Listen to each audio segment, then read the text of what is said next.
welcome to this video on common mistakes I see students make in analytical writing and a little bit on how to address them. This list is ordered very loosely on the frequency and its combination with how important these are to address in your writing. So let's jump straight in. The first point is stopping your analysis too quickly. Once you've already brought up an example, how deeply you go into unpacking the meaning. The analysis is the core of analytical writing. It is the justification and it is how you actually prove your ideas. Without this, I see a way I would phrase it is that your writing is too assertive. You might need another sentence or two to thoroughly unpack why you've come to your conclusions about a certain text and about the real world. The most egregious of these is the spot the technique style, where a student will find within a piece of writing, they will find a technique, let's call it alliteration. They say this quote has alliteration, full stop, and moves on to the next. That might have a little bit of value in short answer writing, but my focus here is on extended response writing. And simply spotting the technique has minimal to no value in an analytical piece. The real value comes from digging deeper into the meaning. How does this convey something special beyond the literal? Another type of phrase I see is their sadness shows they're sad, where it's this begging the question part. In film, if we see a character with a sad facial expression, if you say they're sad, that's not really analysis yet. You need to say something new about it. As I said, beyond the literal. Similarly, critical analysis is not so much seeing a character sad makes the audience sad. You need to dig to that next level of why does it make the audience sad? What's the author, what's the composer's intention in making the audience feel sad about this particular thing? And the way to address all of these is to think, when you're doing analysis of examples, you're trying to connect to the real world. Always connecting back to the real world. And that leads very well into our next point, which is getting your thesis. The thesis is the connection to the real world. The thesis is the beating heart of the essay. The thesis is the thing that you're trying to prove throughout the essay. And my recommendation for this one is to continually step back and remember why you are writing this piece. And I don't just mean because your teacher assigned it. You need to be a little bit more mature about your own education if that is a thought that immediately jumps to your head. Forgetting your thesis doesn't just mean that you, in your brain as you're writing it, forget it. It means you might need to include more language from your thesis. Maybe it's synonyms, maybe it is the exact words from your thesis, but returning your analysis to something that is relevant to your thesis is really important for your analysis. Everything is meant to be constructed around this point.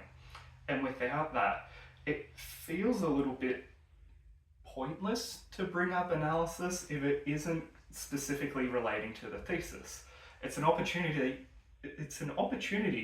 where you could have brought up a more relevant example and more relevant meaning that would actually support your thesis.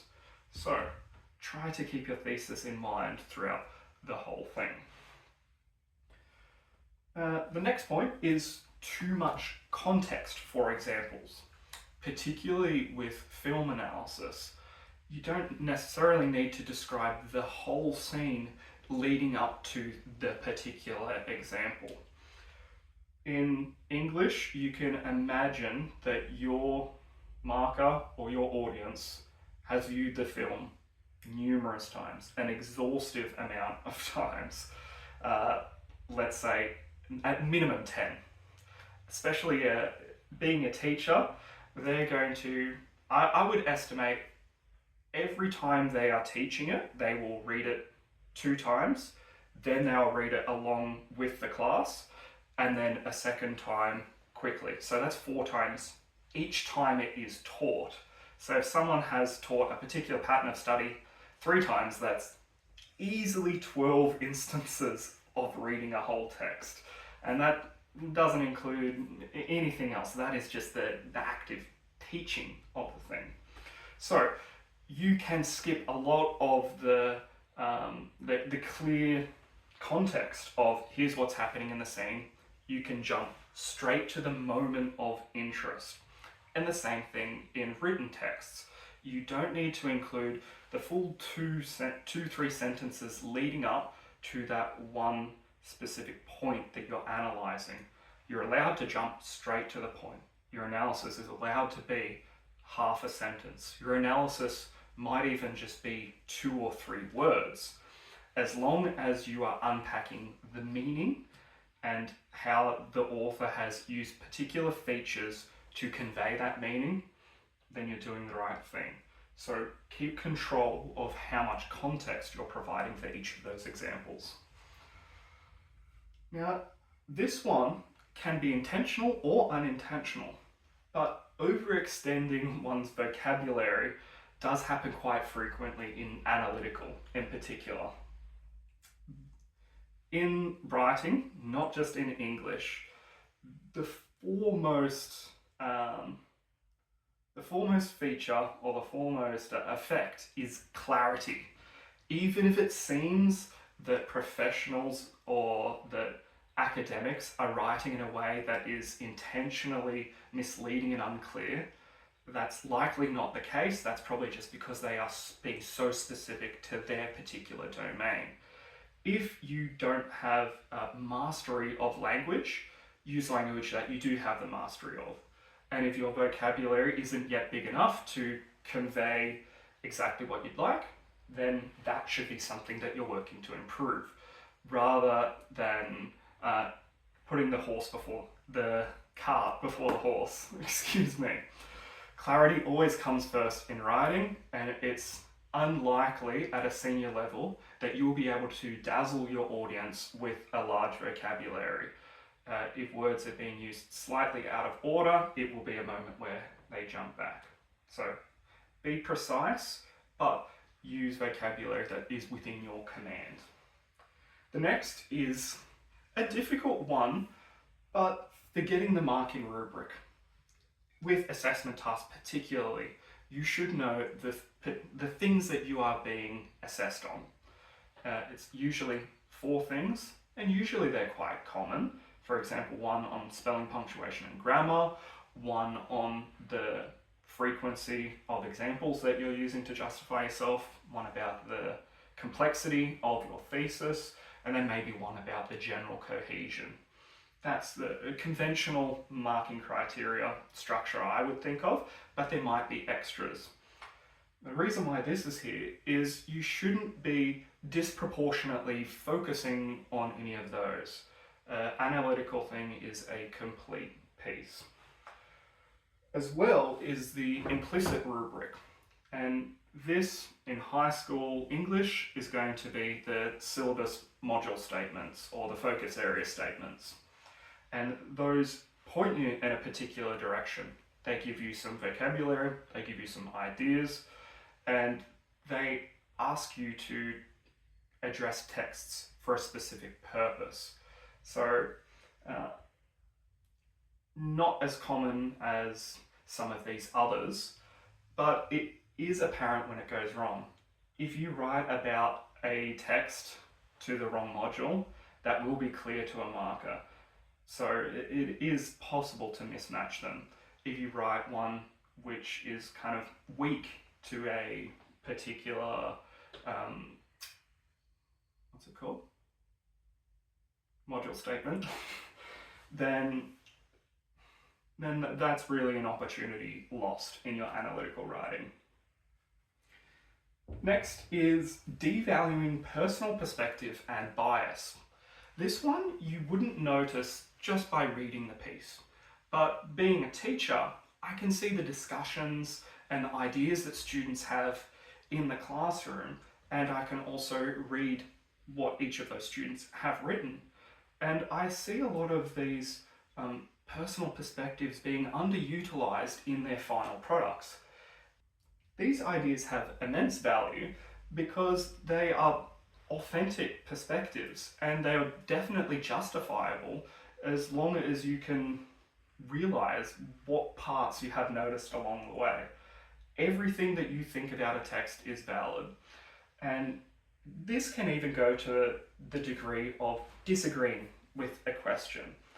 You're allowed to disagree with the question if the phrasing is, for example, to what extent does X demonstrate human experiences?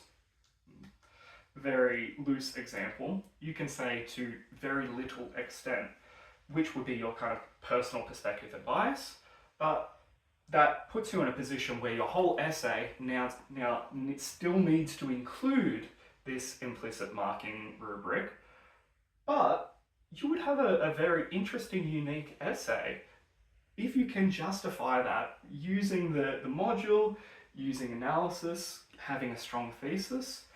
This is a way to make your essay stand out a little bit.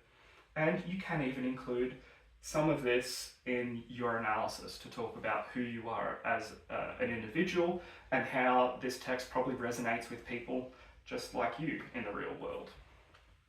And the last common mistake I have here is mainly about the extended drafting type parts of writing in English, which is trying to phrase things perfectly the first time. If you have a very complex idea and you're trying to juggle a lot of things at once, it's likely that something's going to slip through the gaps. Maybe you know there's a particular word that you want to use to connect some ideas, but you don't have that right now.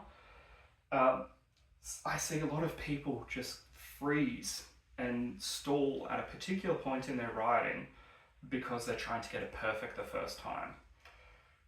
It's a difficult thing to improve on, but it is super valuable. It will make you much more efficient as a writer, be able to get a lot more done if you can appreciate some of that craft and think about how much this is going to be written over several hours, let's say 10 hours. So you don't need to get your phrasing right in this moment, in this minute. You can leave, I sometimes use asterisks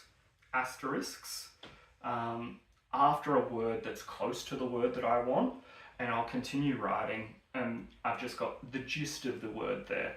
Later, when I'm editing, I'll come back to it, and a lot of the time, I don't mind the word that I used as a placeholder. So sometimes that placeholder word stays because my analysis just justifies however I've written it.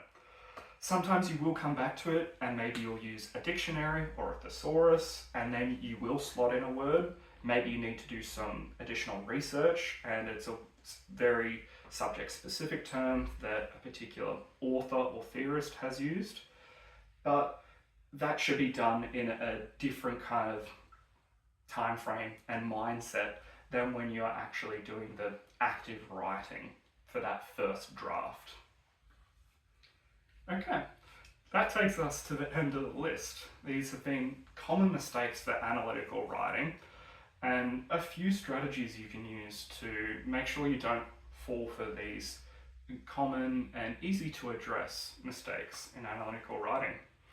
All right, thanks very much.